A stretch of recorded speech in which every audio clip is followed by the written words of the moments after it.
అధ్యయనం చేసినటువంటి వ్యక్తులుగా వాళ్ళని భావించి 164 సీట్లు ఇచ్చారు. సో 164 సీట్లు ఇచ్చిన దగ్గర నుంచి ఈ రాష్ట్రంలో జరుగుతున్నది ఏంటి అనేది గత 20 నెలల నుంచి ఈ రాష్ట్రంలో జరుగుతున్నది ఏంటి అనేది రాష్ట్ర ప్రజలకి ఒకసారి తెలియజేయాల్సినటువంటి బాధ్యత మా పార్టీ మీద ఉంది. ఈ రాష్ట్ర ప్రజలకి వాస్తవాలు చెప్పాల్సినటువంటి ఒక రెస్పాన్సిబిలిటీ మా షోల్డర్స్ మీద ఉందని భావిస్తున్నాం. కాబట్టి ఖచ్చితంగా రాష్ట్ర ప్రజలకు వాస్తవాలు చెప్పడానికి, గత ప్రభుత్వంలో ఇచ్చినటువంటి హామీలు నిర్వర్తించని ఈ ప్రభుత్వాన్ని ప్రశ్నించడానికి ఒక పార్టీ ఉండాలి, ఒక వ్యక్తి ఉండాలి, ఒక వ్యవస్థ ఉండాలి. గత ప్రభుత్వంలో జరిగినటువంటి కొన్ని అనర్థాలకి గత ప్రభుత్వంలో ముఖ్యమంత్రిని వ్యక్తిగతంగా బాధ్యులను చేశాం. అందులో నేను కూడా ఒకండి.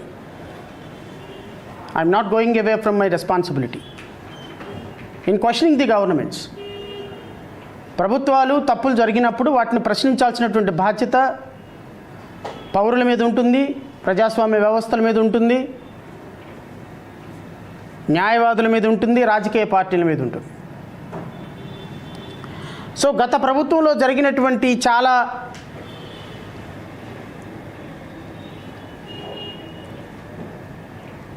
అమానుషమైనటువంటి సంఘటనలకి గౌరవ ముఖ్యమంత్రి గారు, ఇప్పుడున్నటువంటి ముఖ్యమంత్రి గారు చెప్పినటువంటి అంశాలు నేను ఒకసారి మీకు వీడియో ద్వారా వినిపించిన తర్వాత యాక్చువల్ ప్రెస్ మీట్లోకి వెళ్తాను. ఎందుకంటే ఈరోజు ప్రెస్ మీట్ ఎక్స్క్లూజివ్లీగా కొన్ని అంశాల పట్ల రాష్ట్ర ప్రజలతో నేరుగా మాట్లాడాల్సిన బాధ్యత ఉంది నా మీద.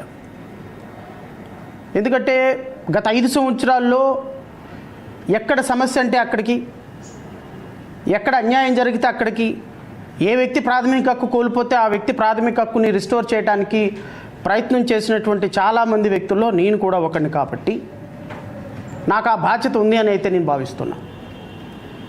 ఎందుకంటే మా రెక్కల కష్టం మీద, మా పోరాటాల మీద రాష్ట్ర ప్రజలను చైతన్యపరచడంలో మా వంతు పాత్రతోటి మీరు ఈరోజు రాష్ట్ర ప్రభుత్వంలోకి అధికారంలోకి వచ్చిన తరువాత జరుగుతున్నటువంటి పరిణామాలు చాలా బాధ అనిపిస్తున్నాయి.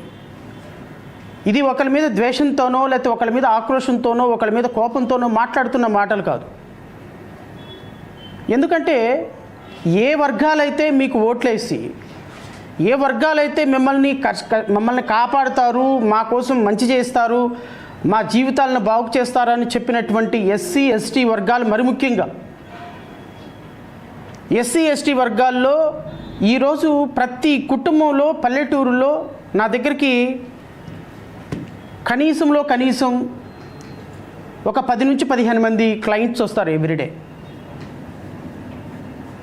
ఈ 15 మంది క్లయింట్స్లో అంటే వాళ్ళ వ్యక్తిగత విషయాలు బయట పెడుతున్నామని కాదు, కానీ ఒక 10 మంది క్లయింట్స్ ఇదే పరిస్థితి. రాజకీయంగా ఊళ్ళల్లో బతకలేకపోతున్నాం సార్, పోలీసులతోటి ఇబ్బందులు అవుతున్నాయి, రాజకీయ నాయకులు మమ్మల్ని ఇబ్బంది పెడుతున్నారు, ఊళ్ళు మేము వదిలి వెళ్ళిపోవాల్సిన పరిస్థితి వస్తుందని ప్రతిరోజు కనీసం 10 మంది పల్లెటూరు నుంచి కార్యకర్తలుగా వచ్చి రాజకీయంగా మేము ఇబ్బంది పడుతున్నామని చెప్తున్న పరిస్థితి చూస్తుంటే చాలా బాధ అనిపిస్తుంది. ఎస్పెషల్లీ ఎస్సీ ఎస్టీ వర్గాల్లో. నేను అడుగుతున్న రాష్ట్ర పోలీస్ డీజీపీ వారిని, మీరు రాష్ట్ర ప్రభుత్వాన్ని కాపాడటానికి ఉన్నారా, ప్రజల ప్రాథమిక హక్కులు కాపాడటానికి ఉన్నారా? మీ పోలీసులు రాజకీయంగా వైఎస్ఆర్సీపీ కార్యకర్తల్ని లేకపోతే ఇంకొక పార్టీ కార్యకర్తల్ని వీళ్ళని తీసుకుని వెళ్ళి పోలీస్ స్టేషన్లో కూర్చోబెట్టి రాజకీయంగా వాళ్ళని సెటిల్ చేయడానికి ఉన్నారా? లేకపోతే వాళ్ళ పట్ల ఏదైనా సమస్య వస్తే ప్రాథమికంగా వాళ్ళ ప్రాథమిక హక్కులు కాపాడటానికి ఉన్నారా? ఏ విధమైనటువంటి డీజీపీ ఏ విధమైనటువంటి వాళ్ళకి ఈ విధమైనటువంటి ఇన్స్ట్రక్షన్స్ ఇస్తున్నారో నాకైతే తెలియటం లేదు. రాష్ట్ర డీజీపీ మీరు తెలుగుదేశం పార్టీకా, లేకపోతే రాష్ట్ర డీజీపీ మీరు ఆంధ్రప్రదేశ్ రాష్ట్ర ప్రభుత్వ ప్రజలకా? నేను ఒకటి అడుగుతున్నా డీజీపీ గారిని, మీరు ఈరోజు రాష్ట్రంలోకి డీజీపీ అయిన తర్వాత ఎక్సెప్ట్ తెలుగుదేశం పార్టీ నాయకులను తప్ప ఎంతమంది నాన్ తెలుగుదేశం పార్టీలని నాయకుల్ని వ్యక్తిగతంగా వాళ్ళ సమస్య కోసం వచ్చినప్పుడు మీ డీజీపీ ఆఫీస్లో కలిశారు చెప్పండి? మీ డీజీపీ ఆఫీస్లో మీరు వాళ్ళు తెలుగుదేశం పార్టీ నాయకులు వస్తే తెలుగుదేశం పార్టీ నాయకులకు అపాయింట్మెంట్ ఇస్తారు. తెలుగుదేశం పార్టీ కాకుండా వేరే ఎవరు అపాయింట్మెంట్ అడిగినా మీరు అపాయింట్మెంట్ ఎవరు? కోర్స్ ప్రతి ఒక్కళ్ళకి మీరు అపాయింట్మెంట్ ఇవ్వాలి, ప్రతి ఒక్కళ్ళతో మీరు కలవాలని కాదు ఇక్కడ సమస్య. ఒక ప్రతిపక్షంగా ఉన్నటువంటి పోనీ మేము నాకు తెలిసి నేను 3 సార్లు అపాయింట్మెంట్ అడిగా, 3 సార్లు మీరు అపాయింట్మెంట్ ఇవ్వలేదు. మీరు వెళ్ళిపోయి ఆ కింద ఉన్నటువంటి పిఏని కలవండి, మేము డీజీపీ ఆఫీస్లో అపాయింట్మెంట్ లేవు అన్నారు. వెరీ గుడ్, మేము చాలా చిన్నవాళ్ళం, మమ్మల్ని కలవాల్సిన అవసరం లేదు, మాది ఒక registered political party, recognized political party కాదు కాబట్టి మేము యాజ్ ఎ మ్యాటర్ ఆఫ్ రైట్గా మేము డిమాండ్ చేయగలిగే పరిస్థితుల్లో మేము లేవు కాబట్టి మీరు మాకు అపాయింట్మెంట్ ఇవ్వలేదు. ఓకే, మేము వెళ్ళాము, వాళ్ళని కలిసాము, డీజీపీ కింద ఉన్నటువంటి అడిషనల్ డీజీపీ పిఏని కలిసాము, వాళ్ళకి రిప్రజెంటేషన్ ఇచ్చాం, వచ్చాం. ఈరోజు ఒక దళిత కార్యకర్త వైఎస్ఆర్సీపీయా లేకపోతే జేబీఎం పార్టీయా, జేబీపీయా లేకపోతే తెలుగుదేశమా అనేది పక్కన పెట్టేసేయండి. ఒక వ్యక్తిని ఒక రాజకీయ కారణాలతోటి ఒక వ్యక్తిని నిర్దాక్షిణ్యంగా చంపారు అనే ఒక ఆరోపణలు ఉన్నప్పుడు ఆ వ్యక్తి మీద నిష్పక్షపాతంగా నిజాయితీగా విచారణ జరగాలి అని మిమ్మల్ని కోరితే కనీసం మీరు రాష్ట్ర మంత్రులుగా మాజీ మంత్రులుగా పనిచేసినటువంటి 5-6 మంత్రులు వాళ్ళు మీ దగ్గరకు వచ్చి అపాయింట్మెంట్ అడిగితే మీరు అపాయింట్మెంట్ ఇవ్వలేదు అంటే మీరు రాష్ట్ర ప్రజల కోసం పనిచేస్తున్నారా లేకపోతే తెలుగుదేశం పార్టీ కోసం పనిచేస్తున్నారనే ఆరోపణ అనుమానం ఖచ్చితంగా వస్తాయి డీజీపీ గారు. సో రాష్ట్రంలో ఏ వ్యవస్థ కూడా పోలీస్ వ్యవస్థ వైఎస్ఆర్సీపీ వాళ్ళ మీద టార్గెట్టు, జేపీపీ వాళ్ళ మీద టార్గెట్టు, ఇంకా ప్రతిపక్షాలుగా ఎవరున్నారు? అన్ని పార్టీలన్నీ కలిసి పాలకపక్షం అయిపోయినాయి. సో వైఎస్ఆర్సీపీ కార్యకర్తల్ని, మాలాంటి కార్యకర్తల్ని, ప్రజా సమస్యల కోసం పోరాడే వాళ్ళని, సిపిఐ వాళ్ళని, సిపిఎం వాళ్ళని ఏదైనా ప్రశ్నిస్తామంటే, ఏదైనా ధర్నా చేద్దామంటే, ఏదైనా రాస్తారోకో చేద్దామంటే హౌస్ అరెస్టులు చేయటం, ఇలా ప్రతి సందర్భంలోనూ కూడా ప్రజాస్వామ్య హక్కులు హరిస్తుంటే రాష్ట్రంలో ఖచ్చితంగా శాంతి భద్రతల సమస్య ఈ విధంగా విలయతాండవం చేస్తున్నప్పుడు ప్రశ్నించాల్సిన బాధ్యత ఉంది పోలీసుల్ని. వస్తాను ఖచ్చితంగా, మీ పోలీసులకి కూడా కొన్ని లెసన్స్ చెప్పాల్సిన అవసరం ఉంది. కోర్టుల నుంచి మీకు కొన్ని అక్షంతలు వేయించాల్సిన సందర్భం ఉంది. మీకు ఖచ్చితంగా ప్రజాస్వామ్యం అంటే ఏంది, డెమోక్రసీ అంటే ఏంది, దాంట్లో ప్రాథమిక హక్కులు విలువ ఏంటో కూడా చెప్పే సమయం అతి తొందరలోనే ఉంది, దానికి ఏం కంగారు పడకండి. అయితే నేను మీకు ఒక వీడియో వినిపించిన తర్వాత రాష్ట్ర ప్రజలకి డైరెక్ట్గా ప్రెస్ మీట్లోకి వస్తా.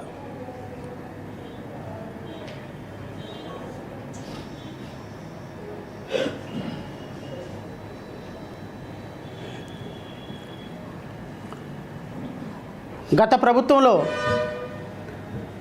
ప్రభుత్వంలో జరిగినటువంటి కొన్ని దుర్ఘటనల పైన నారా లోకేష్, చంద్రబాబు నాయుడు గారు, పవన్ కళ్యాణ్ ముగ్గురు కూడా ఊరు వాడ అది మనం ఏం మాట్లాడుతున్నాం, ఎక్కడ మాట్లాడుతున్నాం, ఎలా మాట్లాడుతున్నాం, ఏం హామీ ఇస్తున్నాం అనేది సంబంధం లేదు.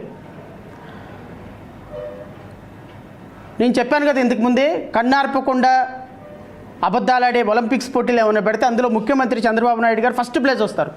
బహుశా ఆయన పాల్గొన్నంత వరకు ఇంకా ఎవరు కూడా ఆ పోటీలో పాల్గొనే అవకాశమే లేదు. ఒకవేళ పాల్గొని ఆయనే ఫస్ట్ ప్లేస్ వస్తారు. అంతటి అబద్ధాలాడేటువంటి గనులు గత పాదయాత్రలో ఇచ్చినటువంటి హామీలు, నేను అవన్నీ చదివి వినిపిస్తా. హామీలన్నీ కూడా, ఈ హామీలన్నిటితో కూడా ఈరోజు రాష్ట్ర ప్రజలకి ఒక మంచి రాష్ట్ర ప్రజలకి ఇదిగో వాస్తవాలు తెలియజేయాల్సినటువంటి బాధ్యతను ఈరోజు రాష్ట్ర ప్రజల తరపున నేను మీ ద్వారా రాష్ట్ర ప్రజలకు వినిపిస్తా. గౌరవ ముఖ్యమంత్రి గారు, గత ప్రభుత్వంలో గౌరవ ముఖ్యమంత్రి గారు ఇచ్చినటువంటి మొట్టమొదటి హామీ ఏంటి అనేది రాష్ట్ర ప్రజలకు ఒకసారి చదివి వినిపిస్తాను. ఆ హామీ ఏమైందనేది గౌరవ ముఖ్యమంత్రి గారు లేదంటే వారి తరపున ఎవరైనా సమాధానం చెప్పగలిగితే నేను చూస్తాను. రాజేష్ గారు అడిగినట్టు ఖచ్చితంగా దీని మీద ట్రిబ్యునల్ వేస్తానని చెప్పి వెంటనే 1,00,000 మందిలో హామీ ఇచ్చాడే. చాలా గట్టిగా ఇప్పుడే మన రాజేష్ గారు చెప్పారు, తెలుగుదేశం పార్టీ అధికారంలోకి వస్తామని ఒక ట్రిబ్యునల్ వేసి ఎవరెవరిని చంపారో, ఎవరెవరిని అరెస్ట్ చేశారో వాళ్ళందరినీ కూడా అరెస్ట్ చేసి వాళ్ళకి శిక్ష పడే వరకు వదిలిపెట్టకుండా పనిచేస్తామని 1,00,000 మందిలో హామీ ఇచ్చాడే. గౌరవ ముఖ్యమంత్రి గారు ఇచ్చినటువంటి మాట మళ్ళీ ఇంకొకసారి రాష్ట్ర ప్రజలకు వినిపిస్తున్నా. గట్టిగా ఇప్పుడే మన రాజేష్ గారు చెప్పారు, తెలుగుదేశం పార్టీ అధికారంలోకి వస్తానని ఒక ట్రిబ్యునల్ వేసి ఎవరెవరిని చంపారో ఎవరెవరిని అరెస్ట్ చేశారో వాళ్ళందరినీ కూడా అరెస్ట్ చేసి వాళ్ళకి శిక్ష పడే వరకు వదిలిపెట్టకుండా పనిచేస్తామని ఈ సందర్భంగా హామీ ఇస్తూ 1,00,000 మందిలో ఆ పార్టీ ద్వారా న్యాయం. నేను అడుగుతున్న గౌరవ ముఖ్యమంత్రి గారిని, 45 సంవత్సరాల రాజకీయ నాయకులుగా 16 సంవత్సరాల ముఖ్యమంత్రిగా మనం ఇచ్చే హామీకి మనం నడుచుకుంటున్న విధానానికి ఏమైనా పొంతన ఉందా? మళ్ళీ నేనేమన్నా అంటే సోషల్ మీడియాలో ఇంత బారున ఏడుస్తూ ఉంటారు కార్యకర్తలందరూ. రాష్ట్రంలో శ్రీకాకుళంలో ఒక మర్డర్ జరిగి, అనంతపురంలో ఒక మర్డర్ జరిగి, లేకపోతే చిత్తూరు జిల్లాలో ఒక దళిత మహిళ మీద ఏదైనా రేపు జరిగితే ఈ 3 జిల్లాల్లో జరిగేటువంటి దానికి ఒక ట్రిబ్యునల్ వేసే అవకాశం ఎక్కడైనా ఉందా? సిగ్గుందా నీకు అసలు కనీసం? ఒక ట్రిబ్యునల్ రాష్ట్రం మొత్తంలో జరిగినటువంటి అన్యాయాల మీద ఒక ట్రిబ్యునల్ వేస్తారు. ఎట్లా వేస్తారు ట్రిబ్యునల్ వేసేదానికి అసలు అవకాశం ఎక్కడుంది? పోనీ వేస్తానన్నారు కదా ట్రిబ్యునల్. నేను అడుగుతున్న ముఖ్యమంత్రి గారిని, వేశారా ట్రిబ్యునల్ వేసారా ముఖ్యమంత్రి గారు? ఇప్పటికి 19 నెలలు అవుతుంది రమారమి. ఇంకో 4 రోజులు పోతే నెల అవుతుంది, 18 నెలలు వస్తాయి, 20 నెలలు వస్తాయి. మరి దళితుల మీద జరిగినటువంటి దాడులు, గత ప్రభుత్వంలో దళితుల మీద జరిగినటువంటి దాడులు మీరే కదా ఊరు వాడ సుబ్రహ్మణ్యం కేసుని, సుధాకర్ కేసుని మొత్తం రిప్రజెంట్ చేస్తూ ఊరు వాడ పంచి ఎగబట్టుకొని పరిగెత్తారు. చంద్రబాబు నాయుడు గారు, నారా లోకేష్ గారు, పవన్ కళ్యాణ్ గారు. ట్రిబ్యునల్ ఏమైంది సార్? దళితుల మీద జరిగినటువంటి దాడులు, గత ప్రభుత్వం మీద జరిగినటువంటి దాడుల్లో ట్రిబ్యునల్ ఏమైంది? ఎందుకు వేయలేదు ట్రిబ్యునల్? ఎంతమందికి శిక్ష వేశారు? నేను అడుగుతున్న హోమ్ మినిస్టర్ గారిని, అమ్మా మీరు డాక్టర్ సుధాకర్ విషయంలో ఏమని చెప్పారు? ఆ రోజున జరిగిన అన్యాయానికి అందరికీ శిక్ష పడిస్తానన్నారు కదా, శిక్ష వేశారా ఎవరి మీదనా? అంటే వాళ్ళ కుటుంబంలో ఒక ఉద్యోగం ఇచ్చేస్తే ఆ కుటుంబానికి న్యాయం జరిగిపోయినట్టేనా? మరి ఆ పోలీసులకు శిక్ష ఎందుకు పడలేదు? ఆ నాయకులకు శిక్ష ఎందుకు పడలేదు? డ్రైవర్ సుబ్రహ్మణ్యానికి జరిగిన దాంట్లో శిక్ష ఎందుకు పడలేదు? డాక్టర్ అచ్చెన్నకు జరిగిన దాంట్లో శిక్ష ఎందుకు పడలేదు? మీరు మీ సమక్షంలో మీరు మొట్టమొదటిసారిగా వెళ్ళి పరామర్శించినటువంటి ఒక పాప దిశ పోలీస్ స్టేషన్ ముందు ఒక అమ్మాయిని నలుగురు రేప్ చేసి వదిలేసి వెళ్ళిపోతే ఆ పాప సంరక్షణ నేను తీసుకుంటానని మాట్లాడి ఆ పాప కోసం ఊరు వాడ తిరిగి గోల చేశారు కదా అనిత గారు. ఏమైందమ్మా ఆ పాపకు సంబంధించినటువంటి అంశం? ఊరేసుకొని చనిపోయినారు కదా పంచాయతీ ఆఫీస్లో, అతనికి ఏమైందమ్మా?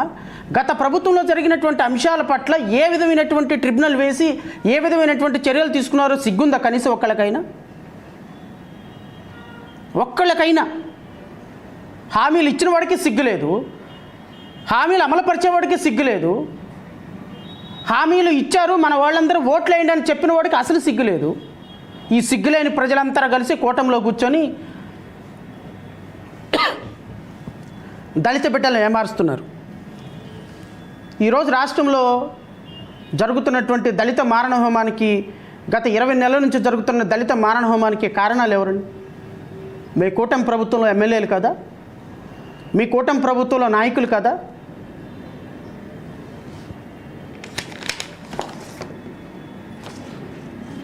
మందా సాల్మాన్ ఫర్గెట్ అబౌట్ అండి. ఏ వైఎస్ఆర్సీపీ కార్యకర్త, తెలుగుదేశం కార్యకర్త, నేను అలా అనుకుంటే నాకు తెలిసి డాక్టర్ సుధాకర్ ఆయన కూడా ఒక పార్టీకి సానుభూతిపరుడు.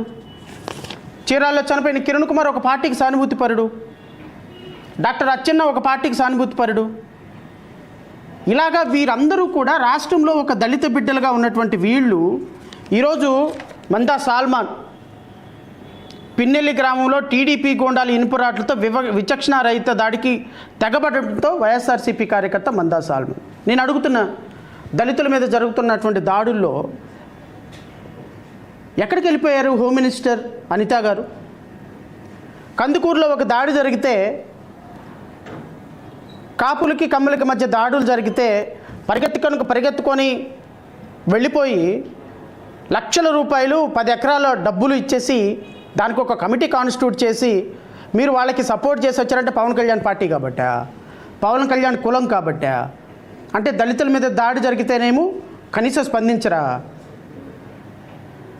ఎవరిపైనా ఒక చిన్న ఆరోపణ వస్తే దాని మీద విచారణ ఏం లేకుండా, ఈవెన్ పోలీస్ స్టేషన్కి రిమాండ్ కూడా లేకుండా చెరువులో దూకు చచ్చిపోయినాడని తునిసి దుర్ఘటనలో అతను 60 సంవత్సరాల వ్యక్తిని కొట్టి పోలీసులు చంపేశారే. అదే ఇంకొక కులం వ్యక్తి అయితే మీరు చేయగలుగుతారా అనిత గారు? అదే ఒక కాపు కులానికి జరిగితే ఊరుకుంటారా అనిత గారు? నిన్న సంక్రాంతి సందర్భంగా కాపు నాయకుడు ఒకడు ఆడవాళ్ళని బట్టలిప్పేసి డ్యాన్స్ వేయమని చెప్పిన వ్యక్తిని ఎందుకు మీరు అరెస్ట్ చేయలేదు? ఆ వ్యక్తి మాట్లాడిన మాటలు మీకు వినపడలేదా? అంటే అతను జనసేన నాయకుడు కాబట్టి మీరేం పట్టించుకోరా? అదే ఒక దళితుడు మాత్రం ఒక అమ్మాయిని ఎవరినన్నా మాట్లాడినట్టుంటే తీసుకొచ్చి రోడ్డు మీద కూర్చోబెట్టి నడిపించేస్తారా? అరికాళ్ళ కోటింగ్ ఇస్తారా?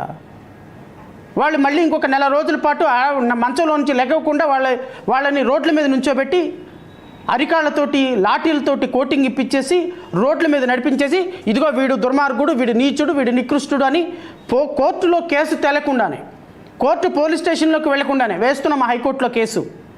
నేను చెప్తున్నా, రాష్ట్ర డీజీపీకి పోలీస్ అధికారులకు చెప్తున్నా, మీరు ఈ రోజు నుంచి కనుక పోలీసులు ఎవరినైనా విచారణ పేరుతో ఒక వ్యక్తిని తీసుకొని పోలీస్ స్టేషన్కి తీసుకెళ్తే ఎఫ్ఐఆర్ కట్టాలి, అతను బెయిల్ వేసుకుంటే బెయిల్ ఇవ్వాలి, లేదా పోలీస్ స్టేషన్లో పెట్టాలి, 24 గంటల తర్వాత జైలుకి తీసుకెళ్ళాలి, రిమాండ్ ఖైదీగా ఉంచాలి. విచారణ జరిగిన తర్వాత అతను దోషి అయితే కోర్టు శిక్ష వేస్తుంది, లేకపోతే వదిలేస్తుంది. మీరు ఈ రోజున ఒక వ్యక్తిని తీసుకొని రోడ్డు మీద ఒక చిన్న దొంగతనం కేసులో దొరికితే రోడ్డు మీద నడిపిస్తున్నారు. రప్పా అని ఎవడో ఒక మాట అంటే రోడ్డు మీద నడిపిస్తున్నారు. ఒక ఫ్లెక్సీకి ఒక దండ వేస్తే రోడ్డు మీద నడిపిస్తున్నారు. వైఎస్ఆర్సీపీ కండ వేసుకుంటే రోడ్డు మీద నడిపిస్తున్నారు. ఒక చిన్న ఇంట్లో దొంగతనం చేశారంటే రోడ్డు మీద నడిపిస్తున్నారు. ఒక గర్భిణీ స్త్రీని కొట్టాడని ఆరోపణలు ఉంటే రోడ్డు మీద నడిపిస్తున్నారు. 100 మంది చూసేటట్టు, 1000 మంది చూసేటట్టు. ఈ హక్కు పోలీసులకు ఎవరిచ్చారని అడుగుతున్నా నేను. రేపు ఉదయం వీళ్ళు విచారణ ఎదుర్కొని ఆ కేసులు కొట్టేస్తే వాళ్ళకి పోయినటువంటి గౌరవాన్ని మీరు తీసుకొచ్చి ఇవ్వగలుగుతారా? నేను రాష్ట్ర డీజీపీ గారిని పోలీసులను అడుగుతున్నా, మీరు కనుక ఇది ఒక ట్రెండ్ అనమాట. ఏంటి ట్రెండు అంటే, కూటమి ప్రభుత్వం లా అండ్ ఆర్డర్ని తమ ఉక్కు సంఖ్యలతోటి పెకిలించి వేస్తుంది. బహుశా పవన్ కళ్యాణ్ గారు చెప్పింది ఇదేనేమో, కొత్త చట్టాలను తయారు చేసి రాష్ట్రంలో లా అండ్ ఆర్డర్ని క్యాప్చర్ చేసి లా అండ్ ఆర్డర్ని తగ్గిస్తాము, లా అండ్ ఆర్డర్ని బాగా కంట్రోల్ చేస్తామని బహుశా ఇలా రోడ్ల మీద నడిపించి కంట్రోల్ చేస్తారేమో, నాకైతే తెలియదు. దురదృష్టం ఏంటంటే వీళ్ళు ఎంత రోడ్ల మీద నడిపిస్తుంటే అన్ని సంఘటనలు ఎక్కువైపోతాయి.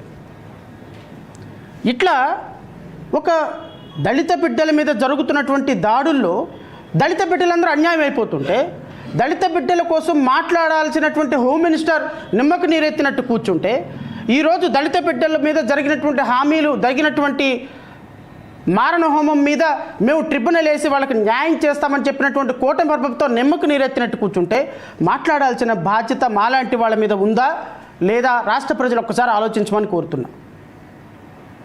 ఈరోజు దళిత బిడ్డలు మీద జరుగుతున్నటువంటి మారణ హోమం, కూటమి ప్రభుత్వంలో హోమ్ మినిస్టర్ ఉన్నప్పటికీ కూడా, ఒక దళిత హోమ్ మినిస్టర్ ఉన్నప్పటికీ కూడా, ఈరోజు రాష్ట్రంలో బలి కాబడుతున్నటువంటి ప్రతి ఒక్క 100 మందిలో 60% మంది దళితులు ఉన్నారు అంటే ఇట్స్ రియల్లీ షేమ్డ్.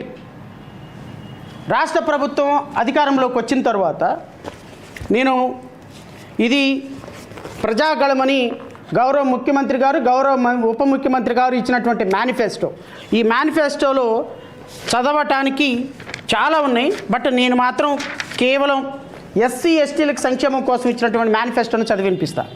వీళ్ళు చెప్పిన మొట్టమొదటి సంక్షేమం, ఎస్సీ ఎస్టీలకి సప్లాన్ నిధులు వారి అభివృద్ధికే ఖర్చు చేస్తాం. నేను అడుగుతున్న ఎస్సీ ఎస్టీల సప్లాన్ నిధుల్లో ఈ రోజు వరకు ₹1 కూడా ఖర్చు చేయని 18 నెలలు 19 నెలలు అయినటువంటి ప్రభుత్వం ఎవరుందంటే మీ ప్రభుత్వమే. ఎక్కడ సప్లాన్ నిధులు వెళ్ళినాయో నాకైతే తెలీదు. ఎందుకంటే ఒక మాట మాట్లాడేటప్పుడు దానికి ఒక అర్థం, మనం మాట్లాడే దానికి ఒక చట్టబద్ధత ఉండాల్సినటువంటి బాధ్యత ఉంది. కాబట్టే నేను కేవలం ఈరోజు ప్రెస్ మీట్లో రాష్ట్ర ప్రభుత్వ విధానాలను మాత్రమే విమర్శిస్తాను తప్ప ఈ రాష్ట్రంలో ముఖ్యమంత్రిని, ఉప ముఖ్యమంత్రిని సెటారికల్గా మాట్లాడటం అనేది జరగదు. ఎందుకు జరగదు అంటే వీళ్ళని ఎంతన్నా సిగ్గులేని జీవితాలు, అది కూడా చెప్తున్నా. వీళ్ళకి అధికారం ఒకసారి వచ్చేసింది, ఇంక ఎవడేమంటే ఏంది, దులుపుకొని పోవటమే, దుమ్ము దులుపుకొని వెళ్ళిపోవటమే. ఒక రాష్ట్ర ప్రభుత్వానికి ఒక బాధ్యత ఉంటుంది, మనం ఇచ్చినటువంటి మాటకు ఒక విలువ ఉంటుంది. ఏమి లేదు, సిగ్గు లేదు, రోజుకి ఇంత డబ్బులు వస్తున్నాయి, ప్రజలు ఇచ్చిన అధికారం ఉంది. ప్రజలు రేపొద్దున మళ్ళీ కావాలంటే వాళ్ళ దగ్గరికి వెళ్ళి మళ్ళీ 4 మాయమాటలు చెప్పొచ్చు. ఆ 4 మాయమాటల్లో ప్రజలే ఓట్లేస్తారు, మన దగ్గర డబ్బులు ఉన్నాయి అనేటువంటి ఒక అహంభావం. ఎవరినైనా చంపినా ఏం మాట్లాడినా కూడా తుడిచేసుకుపోవచ్చు అనేటువంటి ఒక అహంభావన. అలాంటి అహంభావన ఉన్న వాళ్ళకి ప్రజల ద్వారానే సమాధానం చెప్పించాను. నేను అందుకని ప్రజలనే అప్పీల్ చేస్తున్నా.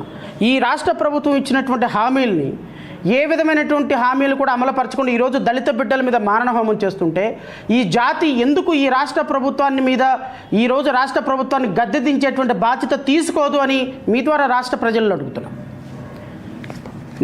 నెంబర్ 3 హామీ, ఏజెన్సీలో ఆదివాసీ ఉపాధ్యాయుల నియామకం జీవో 3 పునరుద్ధరణ. ఎస్టీలకు సంబంధించినటువంటి జీవో 3 పునరుద్ధరణ మీద ఏ విధమైనటువంటి చర్యలు లేవు. ప్రస్తుత ప్రభుత్వం